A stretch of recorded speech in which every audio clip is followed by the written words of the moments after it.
chance to come to Thailand.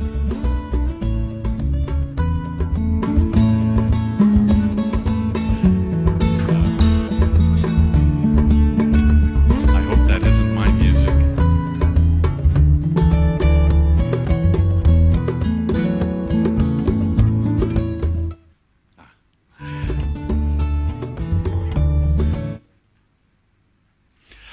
Okay. Well, welcome, and I guess I'm very, very grateful for each of you for coming to take the time to invite me to my first visit to Thailand, and for the very gracious visit and tour that I had yesterday. It is really an honor for somebody to come from Canada to come to Thailand, especially in the winter. I'm going to talk, as my presentation talked about disruptive technologies, and it's really nice to be able to come to a conference like this. Usually I go to open universities like Sakta University and others around the world, and we just have our own little world. But now the open universities, they are giving way to interest in open educational resources from all kinds of universities and colleges and high schools. And it's really both an honor and a responsibility for me to be able to come and talk to people beyond just the open university world. So I have just a couple of slides to tell you a little bit about my own university. It's called Athabasca University, and it's located in the province of Alberta. And as you can see, it's quite far north in Canada. And we're 100% distance education, so we don't have campuses. We're all online students all across Canada. And to give you an idea of the size, that would be Thailand in the middle there. And you can see that Canada is quite a bit bigger. But as you see down on the bottom, if you can see it, we only have 35 million people in Canada, and you have 66 million people in Thailand. So we're a much smaller country in terms of population. And as you know, the capital, the human resources are what is becoming more and more important. So I look forward to seeing how we can build collaboration between Canada, Thailand, and other Asian countries. This gives you a glimpse of Edmonton, the city that I live in. This is what it was like last week. It was 28 below Celsius. It was very cold, but it is nice in the summertime. This is our Heritage Days, when ethnic groups from around the world, including our Thai community, celebrate in the summertime. So Canada does have summer. And this is a quote from a Canadian, Yann Martel, who wrote that Canada is a great country. It's much too cold for common sense. It's inhabited by compassionate and intelligent people with bad haircuts. So I hope I'll live up to that. One of the things that I always start my talks with is reminding us of why we're in the business of education. And I think these three values try to sum that up. The first is that I think that we cannot think that the kind of education that we do today is as good as it can be. I think we must continuously improve the quality and the effectiveness and the appeal and the cost and the time. I think time we take for granted. We think that our students have all the time in the world, that they can learn at the speed that we want them to learn. But in fact, students are becoming to realize that time and being efficient and effective in learning is just as important as the quality of that learning. So I think that it challenges us all to make sure that we're giving the best to our students and making sure that they have opportunity to move as quickly as they can. The second value is that student control and freedom is integral to 21st century. I think too often we've thought of our students as just taking whatever it is we give them without giving them the freedom or the responsibility to chart their own learning. And you'll see in this talk today that there's more and more opportunities for students to learn outside of universities and outside of colleges and outside of formal education. And it's our challenge to add value to that opportunity and that freedom that students have. And the third is that I don't think that our current education models will ever scale to the lifelong learning need of all of the residents of our planet. Even in Canada, we have vast numbers of people who do not have opportunities to go to higher education because of cost, because of time, because of the location they live in. And I know that in Thailand and other countries in Asia, the situation is even worse. And so those three values have been kind of in my mind for the last 2 or 3 or 4 years that I've been giving talks. But now I'm starting to wonder about the last one. Do modern technologies allow us to scale? And I will be talking, and you will hear from most education technology people these days will be talking about MOOCs, about massive open online courses. And they have, there's records of 140, 150,000 people being in one course. So maybe, just maybe, we are making it scalable. But is it a quality education? And I think that's the question that we're struggling with now, and what it means when we add scalability to our current institutions. So I'm going to talk about 3 education technology disruptions that we're all experiencing right now. The first is the content crash, the vast reduction in the value of content. Second, I'm going to be talking about MOOCs, massive open online courses, and OERs. And finally, about new pedagogy, specifically about connectivist learning, networked effects, and participation and persistence. And all of these, I think, are very disruptive. They're different than the kind of world in which our educational institutions were formed and the kind of problems that they were meant to address. So how we deal with disruption, I'll talk about at the end of my talk. So the first is the content crash. And this is perhaps best illustrated by this graph by G.E. Ross. And this is the encyclopedia Encarta. I don't know if any of you even remember Encarta, but it was a project of Microsoft when Microsoft was the king of microcomputing. And they went around and they said we should not build an online, but we should build an electronic encyclopedia. And that was in the days when the Encyclopedia Britannica was selling for $2,000 or $3,000 for these hard-covered books that looked really nice. And when I was a young man or a young boy, there used to be people who would knock on our doors and try to sell us encyclopedias, and they would say, well, you know, your kid is going to be ignorant and fail in school unless you buy one of these encyclopedias. So there was, you know, at least 50 years of buying encyclopedias for their content that they had. And so when Microsoft started thinking about an electronic encyclopedia, they did a bunch of focus groups way back in 1985, and they said, well, how much would you pay for an encyclopedia that was just as good as the paper encyclopedias, but was on a disk, was accessible electronically? And their first focus groups, people said, well, we would probably pay $1,000 for an encyclopedia like that, because a paper con cost about $2,000 or $3,000, so $1,000, it's a good deal. So then they started the production of Encarta. And when it finally was first launched in 1993, they decided that nobody would no longer pay $1,000. They would only pay $400. So they sold a few copies of it at $400, but it didn't meet anywhere near their expectations. So then they lowered their price, and in 2009 they were giving it away, and finally they said, forget it. There is no market for this encyclopedia, even though it's the same content as what was sold for $3,000 in paper, and they thought it was going to be sold for $1,000 when they first started developing it. So you can see that the value of content has just continuously gone down in the last 20 years. And so if you're in an educational institution, and this especially hurts the open universities because we've prided ourselves on having these print packages or these content of television courses that are of very high quality, at least we thought so in our own minds, and they were very valuable, and that would define what education was all about. But as we've seen, these things, the value of these things has gone down, down, down.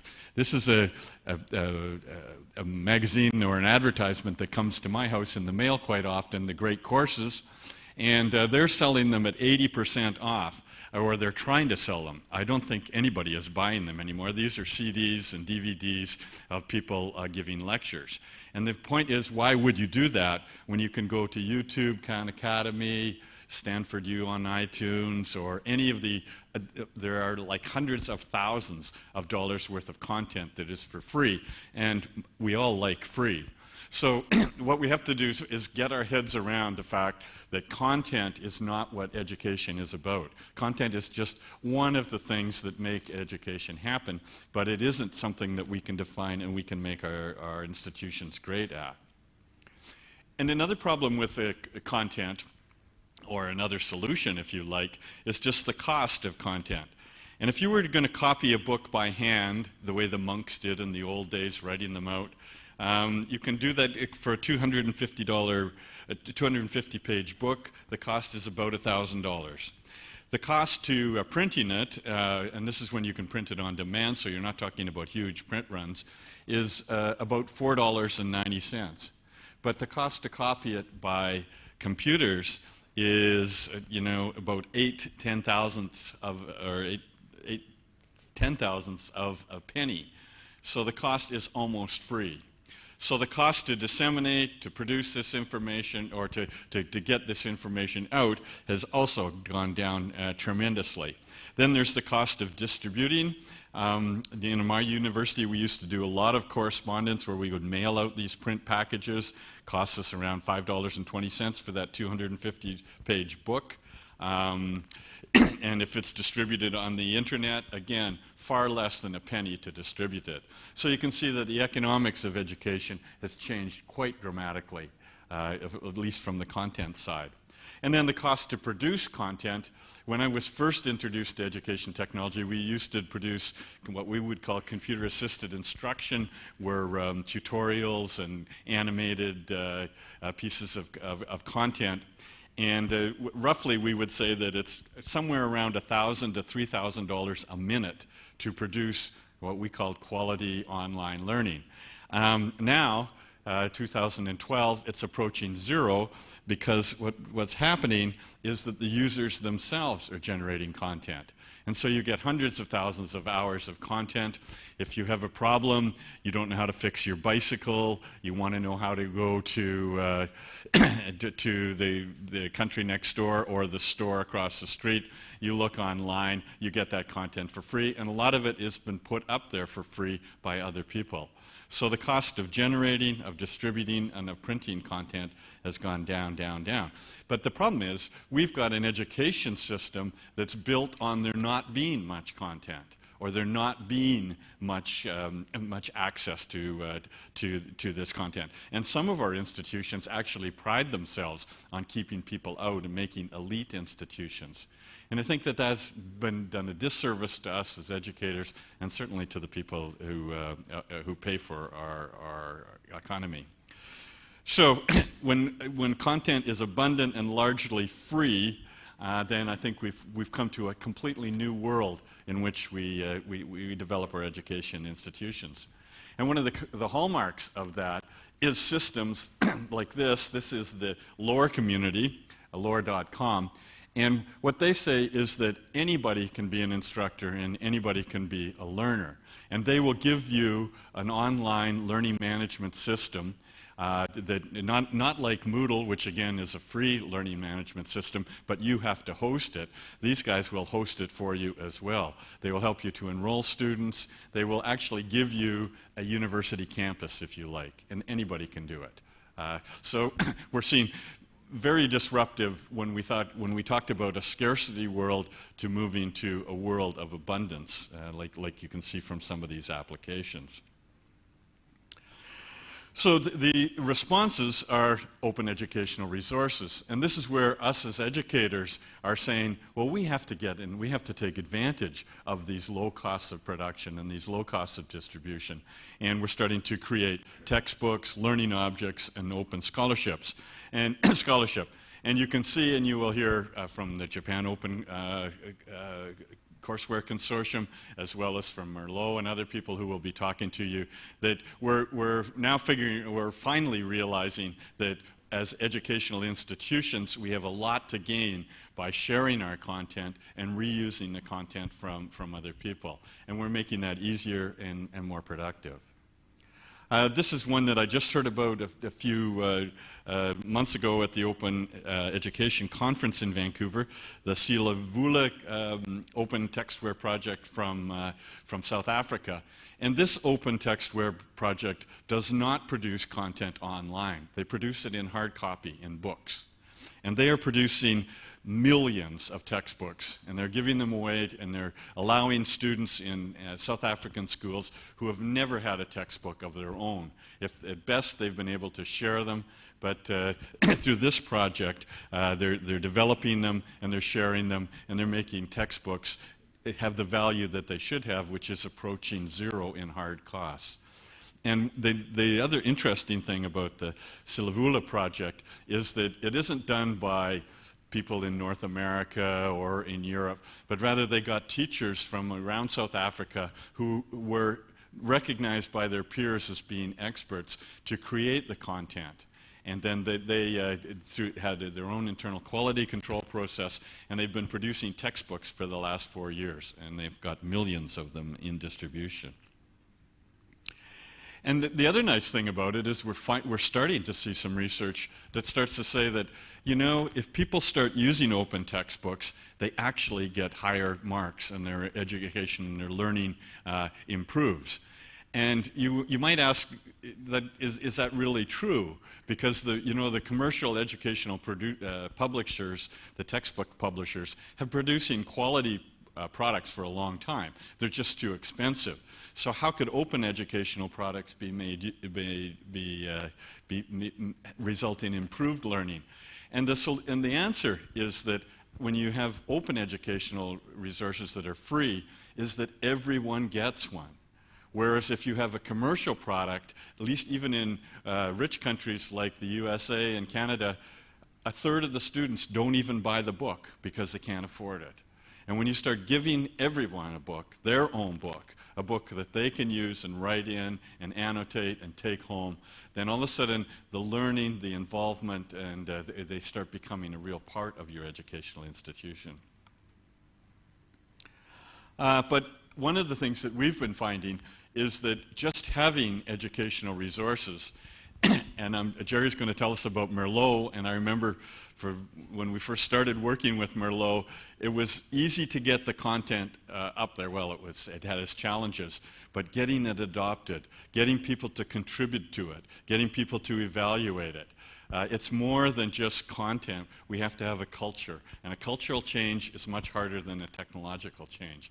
And I think that's what it's really important that you've taken the time to come here today, because I think you're a leader in your own institution, and it's up to us to try to develop a new culture that really embraces this and actually contributes, not just consuming and taking things, but actually producing things, I think is our real challenge. And these are two projects that are currently going right now. The Power Up is a European project, and what we've been doing and Canada has been participating in it. And we've been developing and saying we don't need just examples of open educational repositories. We need examples of governments who have policies or school boards or education departments that support and encourage open educational resources. And sometimes ministers and civil servants, unless they see what kind of policies other governments have, it's hard for them to imagine how they could bring this into their own country. So both Power Up and the Creative Commons have got policy registries where we're doing country studies of people from countries all around the world, and we're trying to give examples that we can show to your Ministry of Education or your governor to try to say that, look, these are what other countries are doing. This is how we're making this cultural change from the top.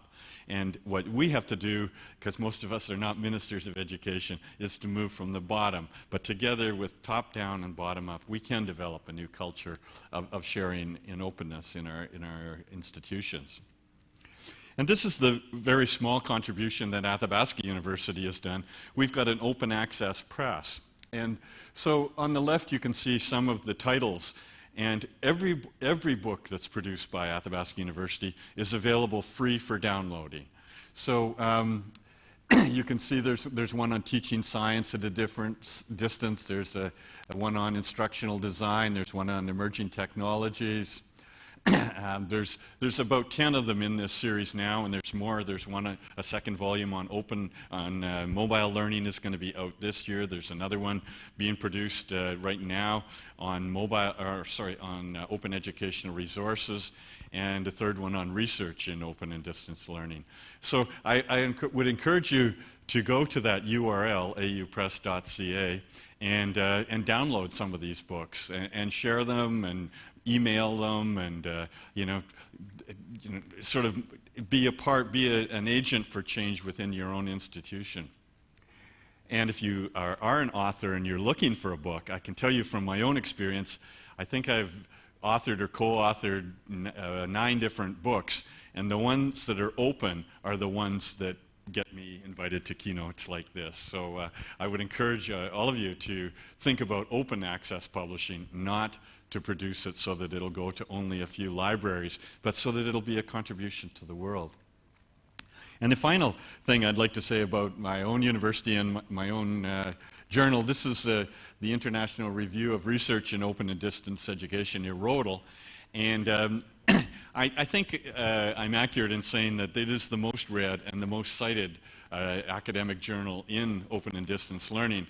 And the reason it's so widely read and so widely cited is not because the editor, myself, is so wonderful, I'll tell you that, but it is because it's free and it's open. And I would encourage everybody here to also punch that into Google or go to irodl.org and become a subscriber. If you subscribe to this journal, you will get an email about 4 or 5 times a year with the list of all the new journal articles. And you're welcome to download any of them or to contribute your own work. So the second disruption, besides talking about free content, what does that mean, and what's been happening in North America, especially, and especially in America, has been the emergence of massive open online courses. And this is just from a blog post, and it says the biggest course ever rocks higher education. And I will say that there's been nothing that has shaken up North American universities as much as the threat or the opportunity of MOOCs.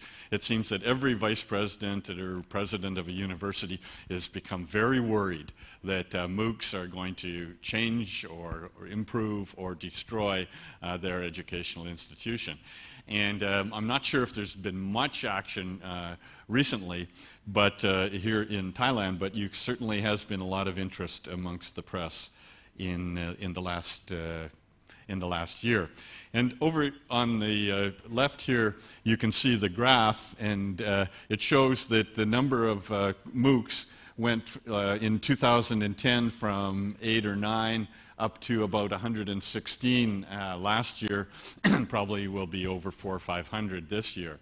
So there's just been an explosion in the number of offerings of these MOOCs. So what is a MOOC? It means the MOOC, massive. It means that they really scale. That a MOOC can have 100 students, it can have 500, it can have 5,000, it can have 50,000. Conceivably, it could have 500,000 students. The second is that they're open, and openness has many definitions in education, but in this sense, it almost always means it's free. It means that anybody can enroll, anybody can take this course. And it's online, of course. That's the way they get that economy, because the content can so quickly and so easily be distributed. And it's a course. It's not like the MIT offerings, the open courseware, or some of the learning objects. It's an actual course that has learning objectives and goes for a scheduled period of time. It's attracted an awful lot of money in the United States. Venture capitalists are thinking this is the future, and they're throwing money at it through Coursera, Udacity, and edX, and many others. Now, one of the major criticisms of MOOCs is the idea that they say, well, of course, 100,000 people enrolled in the course, but how many people actually finished the course or how many completed the course. And this is some recent data from just this month that was released on a Coursera course. And they had 53,000 people enroll in the course, but only 4.8% of those who enrolled in it actually completed the course. So there's very high dropout rates in many of these MOOCs. And there's a whole bunch of reasons for that, partly because a lot of people are not serious about the course. They're just wanting to see what a MOOC is all about initially. But it's also they don't engage the students the way that a face-to-face university or an online course with a real tutor and in a sort of personal interaction tends to do. But they find that the more people put into the course, the higher the likelihood that they're going to get something out and they're going to complete it. And one of the things that's missing about MOOCs right now, and I think is a huge opportunity, is the fact that people take these courses, but they can't use them towards a degree or a certificate or some kind of accreditation.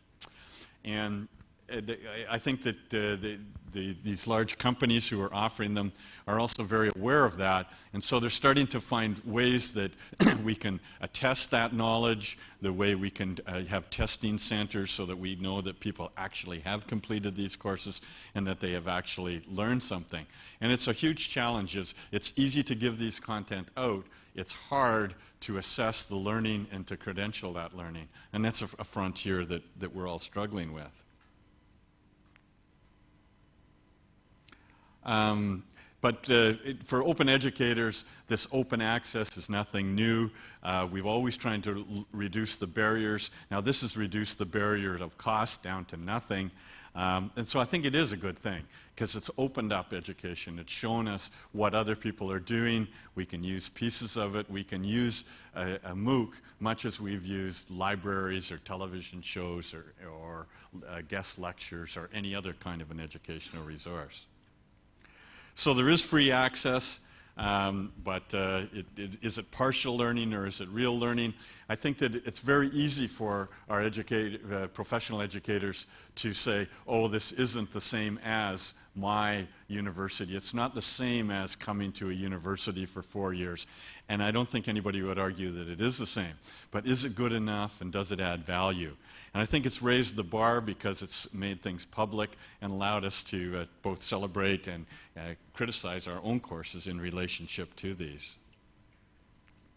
So what kind of pedagogy is happening? Because educators, we generally don't like to think that we're technology driven. We like to think that it's pedagogy, it's learning that's really what drives us and makes us interested in learning.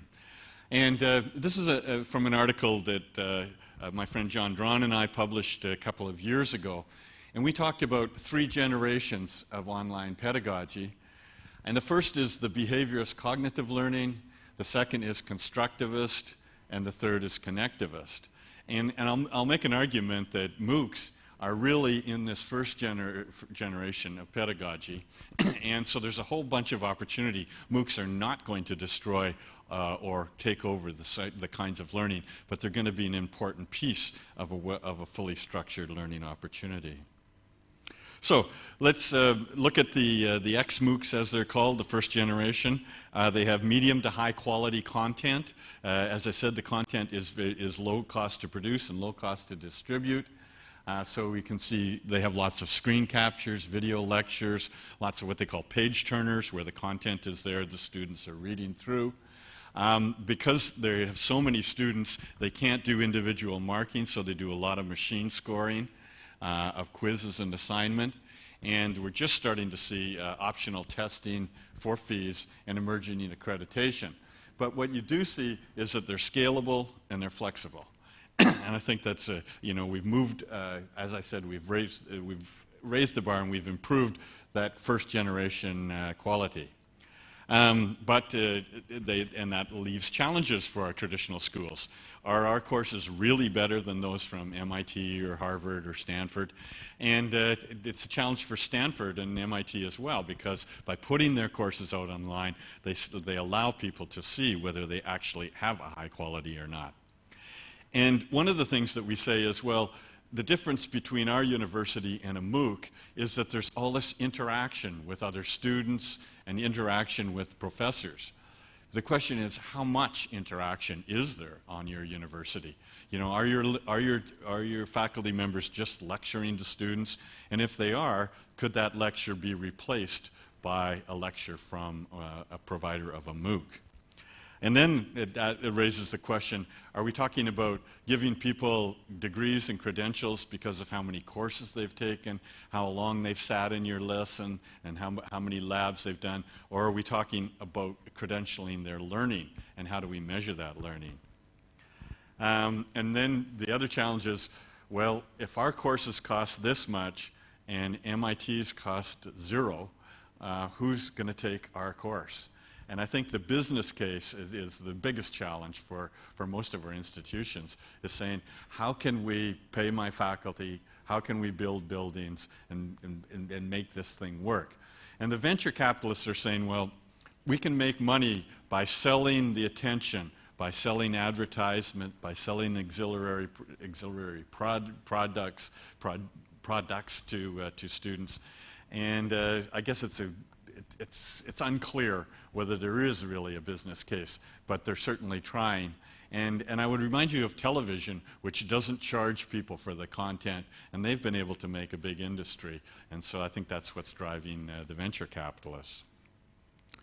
And then the other challenge to people in emerging countries or in Thailand and others is the education that's coming from the US or Canada or some other country, is that the same kind of learning that we need here in our country? So how can we customize that learning to make sense for us?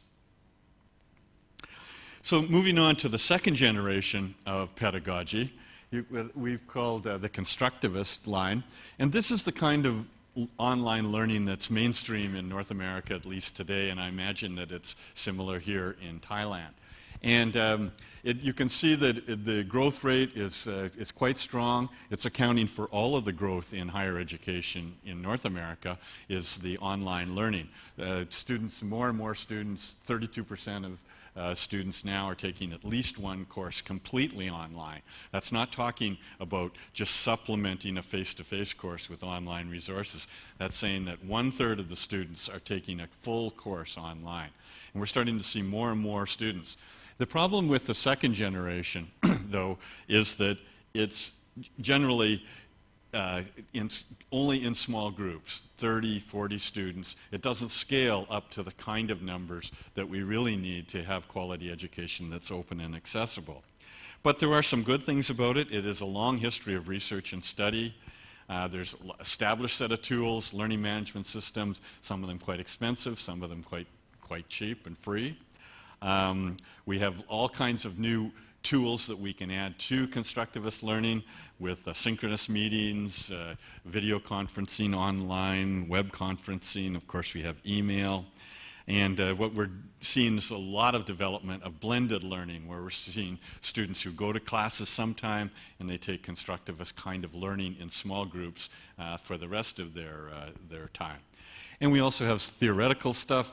These are, you might have heard of the community of inquiry model that Randy Garrison and I developed 20 years ago with social presence, cognitive presence, and teaching presence. So we know a lot about online learning in a constructivist era. But the problems with it are apparent too, in that it's not open. It means that you have to start together. You have to work in a group. That group is often controlled by the teacher, and sometimes students never get a chance to learn where they're having to be the drivers of learning. They're only doing what the teacher tells them to do. So is it really good training for lifelong learning? I think is a challenge that we have to face with constructivist models.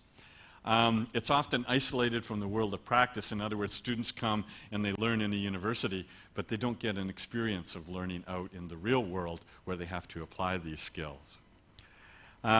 And I guess one of the big problems, this is Morten Paulson's work, where he talks about freedom of time, of pace, of space, of curriculum, and also freedom of relationships. Some people want to work in groups, they want to develop close relationships, but some people don't. They want to remain individual learners.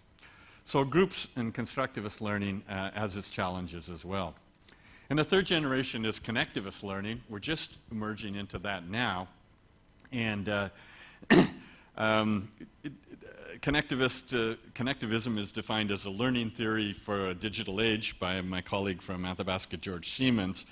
And what connectivism says is what we should do for our students is help them to form networks and connections to content and connections to other people.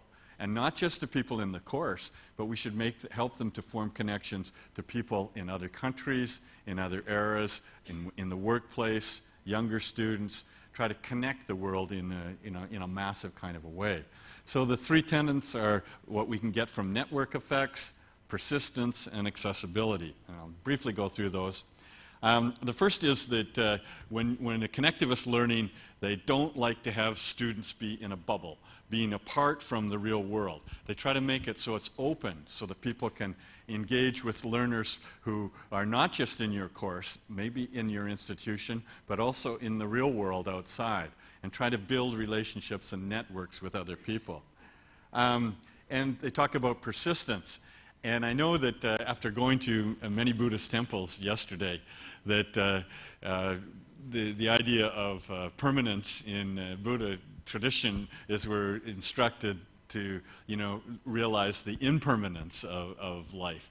But I think there's degrees. I don't like the impermanence of taking a course in Moodle, and at the end of the course, it's closed, it's gone. All the work that we've done is over. Whereas what I think we should be doing is working as we do in Wikipedia, where I build and I add some content today, and next year students make better that content, and then students after that continuously improve it. And so that we get persistence and we can allow things to last. And this is a famous example of the Rosetta Stone, where hieroglyphics were first translated from Greek, and because somebody wrote it down and somebody made it persist through another era. This is I said that connectivism builds networks. This is a quote from the American social capital theorist Richard Burt, and he says that people who live in the intersection of social worlds are at higher risk of having good ideas. And I think that's what we're trying to do with our students, is make them so they're exposed and they have a high risk of having a good idea. And I think if we do that, then we're allowing them to connect to those new ideas. This is Howard Rheingold, a real pioneer of internet culture and learning. And he's got a new site called Peeragogy. And he talks about what does a motivated group of self-learners need to know to agree on a subject, to find and qualify all of the learning that they find, and how can they use it to appropriate communication to learn. So I think what we're seeing is that with all of these resources on YouTube, on iTunes, on MOOCs, how do we allow students to take learning into their own hands, to connect with it, to form networks of other learners all around the world? And you can see all of these Web 2.0 examples of connectivist learning, of study space, which is a way for you to meet people who are all studying around the world. VoiceThreads is one of my favorite because it's asynchronous. It allows you to have a discussion or an argument or a debate and find various points of view. Learnist is a new one that really challenges us to find a particular thing that we like, whether it's bicycle racing or whether it's sports or whether it's algebra, and add resources to it, curate that site, build a little garden of knowledge that you own and that you are contributing to the rest of the world. And of course, Wikipedia down at the bottom for those who can see it. And I see there's a Thai Wikipedia. And I think that all of our students should not graduate from university without making a contribution to Wikipedia. I mean, it just seems like an essential thing that we should be contributing to knowledge and learning how to do it. And I've just got a few slides that I'm going to be ending with to talk about how we're doing this at Athabasca, how we're developing a connectivist learning environment. And what we're trying to do is to create a safe space for academics, but it has windows in it so that we can see out and other people can see in. And I think that's really important, that we not just build our closed university walls anymore, but rather that we make it so that people are confident and comfortable in contributing, but that they can share that with anybody in the world. So the system we've built, we call it Athabasca Landing, and it's built on diversity, control, and sharing. And it's a kind of an online world that's sort of like Facebook, and it allows everybody to have their own space, and everyone has the same rights, whether you're the president of the university or whether you're an undergraduate student. You all get to create content, form relationships, start groups, put photos up, do with this space as you want it to do, and it doesn't end at the end of the course. It continues and it persists. It's built on the ELG platform, which is a LAMP open source product, much like Moodle, and you can download it for free. There's 1,600 plugins that are available to customize it to make it the kind of environment you want. So it's a walled garden with windows, it's a private space, but it's also a public space. And it's a place that gives you blogging, photos, microblogging, polls, calendars. And it gives us a campus because we're an online and an open university. My goodness. I guess there was a screenshot of it that just didn't make it across. It's got three sort of organizational sets. Anybody can start a group. The group can be about a course like Chemistry 302 or something like that. It can be about all students who are interested in chemistry. It can be about sports. It can be about anything. People start their own groups and they curate their groups. It's about networks because you can follow people who you find of interest. You can you can form connections. You can make a network of just the people who are in your class or in your study group, and you can share with them. Or you can have a set of all the people who are interested in this topic or that topic. It's used by people to committees on our campus to start to have a place to record things, to do curriculum development. It's meant by our Students' Union as a place where they can use it. It allows people to make connections with people who have already been at the university but are now not there. And it basically gives students an empowering environment. The problem with Moodle and all of the learning management systems, it is very empowering for people who have control. For students, there's no empowering. All they can do is what the teacher tells them to do. So this idea of empowering people by giving them bottom-up control rather than top-down is not only prevalent in education, but we're starting to see this in government, where we're talking about ways to empower people to be, a part of the government of their country, sort of taking democracy to a higher level as well. And this is a political scientist from Sweden writing here, and he's talking about the bottom-up control has experimental technologies, things like this ELG environment that we're using. It has informal participation. It's not just participating in courses, it's participating when you want to, when the students want to, and non-institutional forums so that students can develop their own ways of making sense of the world. So, from these three, from content, from MOOCs, to connectivist pedagogy, I'm going to end by just talking about how do we make sure our institutions are able to monopolize and to use these opportunities. And, oh, I'm running out of power. Well, let's hope that I can, this will be a good incentive for me to end quickly. This is actually from a psychologist, and she talks about when a new element comes into the environment. And I would say that things like free content and the massive decrease in the cost of content and free enterprise companies like the venture capitalists getting into education, it's introducing a foreign element. And what we're at right now is right here with transforming ideas. Some of them are good and some of them are bad, some of them are working. We're in a very state of high change right now in online learning. But eventually we'll move beyond that chaos to a point of integration and into the new status quo. The problem is, how do we make sure that we're actually participating in these new ventures, even though some of them, maybe most of them, won't work? And if you go and talk to your university president and say, I have this wonderful new idea, it just might not work. What is he going to say? He's going to say, well, forget it. I want to only try the ones that are going to work. Unfortunately, there are no guarantees. So we have to, be flexible and be adaptable. And there's one of the theorists is an American from Harvard University named Clayton Christensen. And he's written about actually more now, about 5 different books on what he calls disruptive technologies. And there is the end of my presentation. Unless somebody has power, this isn't my machine, so do you guys have electricity for this?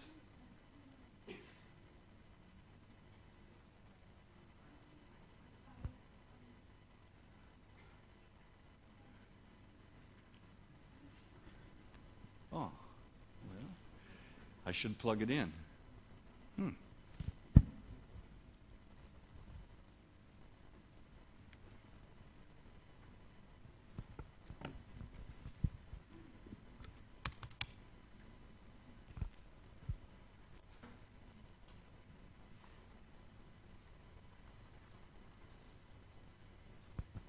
Is a photo camera.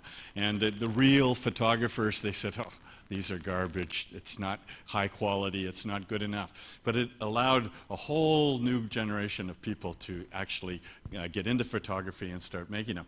And what happened, those cameras got better and better and better until now they're equal to traditional photography.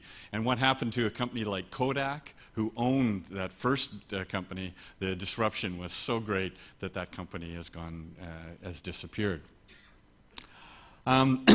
So the impact of our disruptive technologies is that there's reductions in the costs and models.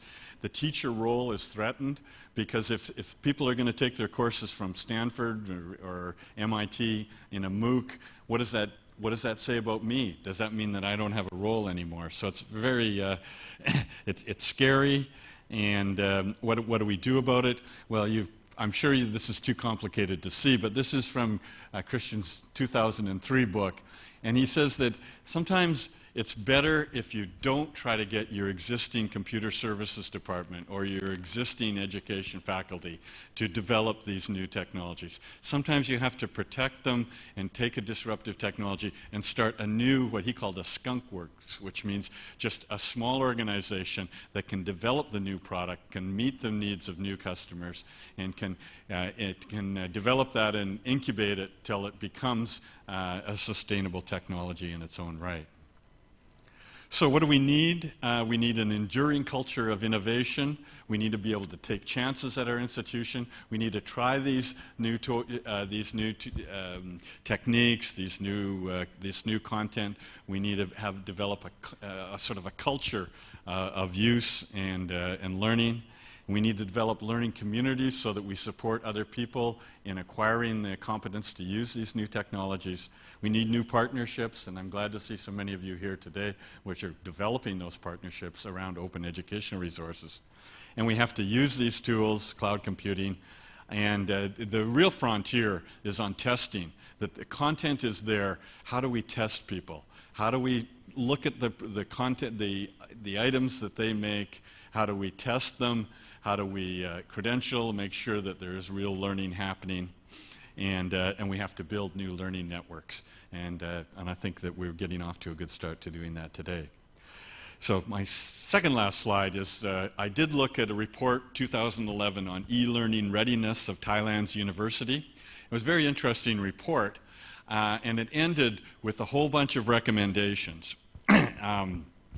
And what concerned me about it, what I thought was the bad part about it, it was all the things that other people have to do, what government has to do, what the Ministry of Education has to do, what publishers have to do.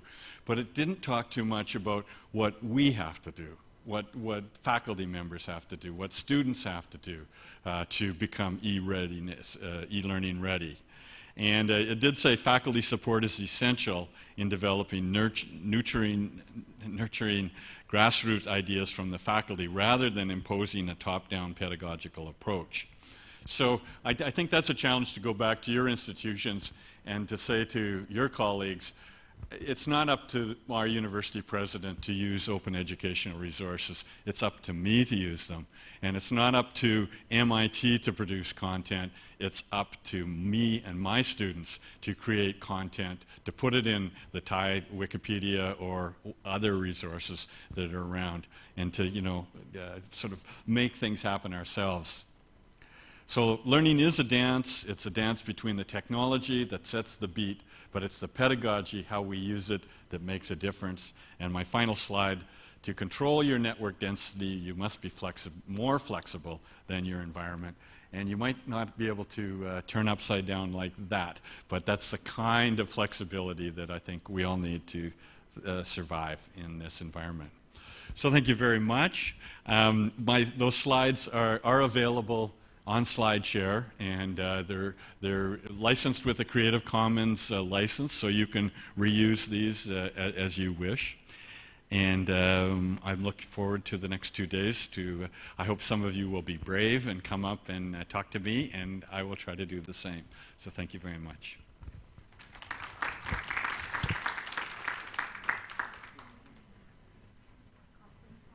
Thank you very much, Professor Anderson. From listening to your keynote speech this morning, I found out that open